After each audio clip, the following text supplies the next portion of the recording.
सबके निहाल कइले बा। तो केकरा के ज्ञान कमाल कइले बा जीवन में, वो हाथ उठा के ताली बजा के गा के बोली कि ज्ञानवा कमाल कइले बा, सबके निहाल कइले बा। ज्ञानवा कमाल कइले बा, सबके निहाल कइले बा।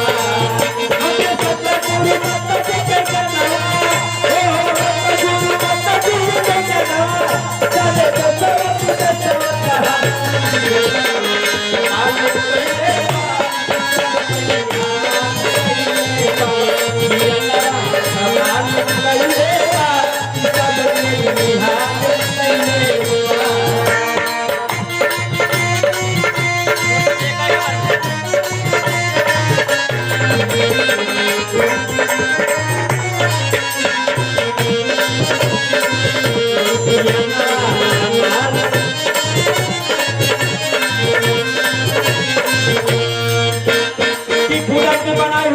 नहीं देखी और दिलों में छुपी हुई दौलत नहीं देखी। और जो लोग कहते हैं कि भगवान नहीं है इस दुनिया में, जो लोग कहते हैं कि भगवान नहीं है इस दुनिया में, शायद वे लोग निरंकारी मिशन की चौखट नहीं देखी, मेरे सतगुरु माता की चौखट नहीं देखी।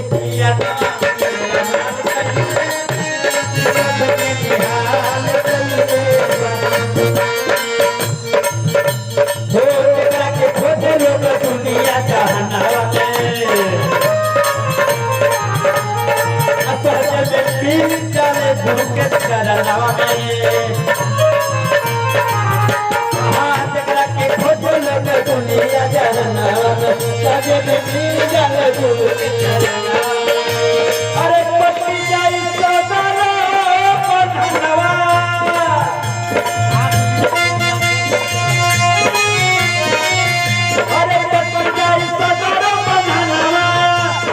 छुप जाई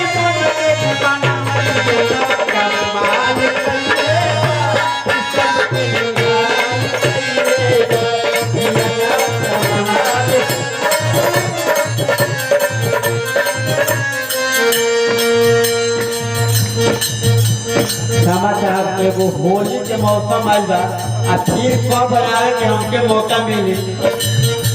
तो महात्मा जी होली के आगाज कब दिले बानी। ऐसे तो बसंत पंचमी 14 तारीख के बाद कहिया से होली गावाला, लेकिन होली के आगाज हो गइल बा। ततासो एगो होली से आशीर्वाद ले ले चाहे क्षमा कर लो, अब गुरु के ही समय लेता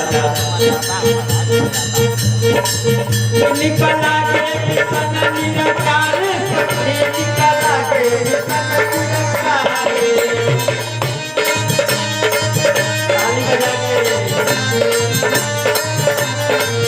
निकला के सन निरंकार सखी निकला के सन निरंकार निकला के सन निरंकार सखी निकला के।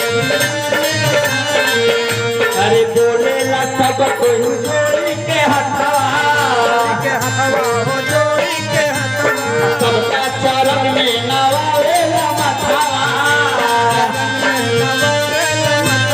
बोले ला सब केहू जोड़ी के हथवा सबका चरण में नवावेला मथवा।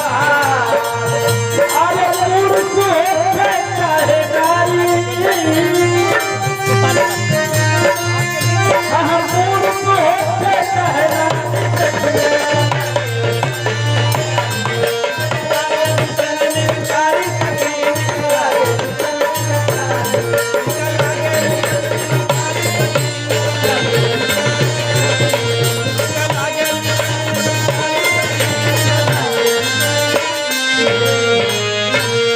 प्यार से कहिए जी निरंकार जी। वाह जी वाह, क्या